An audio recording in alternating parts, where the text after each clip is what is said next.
And that other big worry, of course, the nuclear plant. As we took the helicopter, we had to circle away, detour away from that nuclear site. And down below, so many people, it's in effect a city the size of Toledo, have been told to stay inside or evacuate. And our David Muir is there as the experts try to figure out what's going on. David? Diane, in a sign of just how dire this situation has become, the Japanese government has now reached out to the IAEA, the International Atomic Energy Agency, and to the U.S. The Japanese government determined here in a desperate race to avoid a catastrophic meltdown.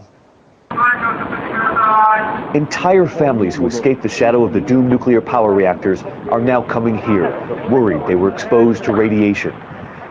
We were given extraordinary access to the test site where medical teams wearing hazmat suits used megaphones to direct the parents and their children where to go.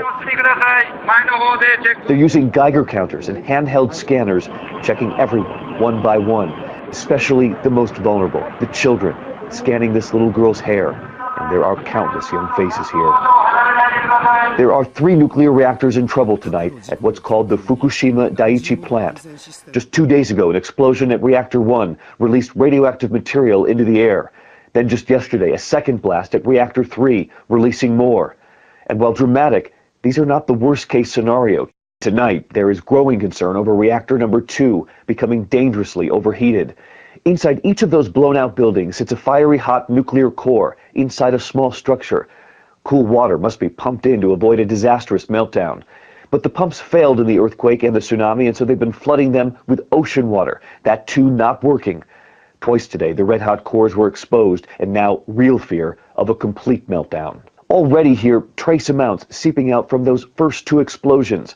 The crew aboard 3 U.S. helicopters flying 60 miles from the plant experienced a small exposure, cleared up by washing down. Here on the ground, authorities told us that more than 100 people in just 1 day testing positive. They've been taken to area hospitals for further testing. And today, this image of a girl who's been isolated for decontamination, peering through a window at her dog. And the evacuees keep coming. This woman brought her parents and her grandmother. And they tested your grandmother too?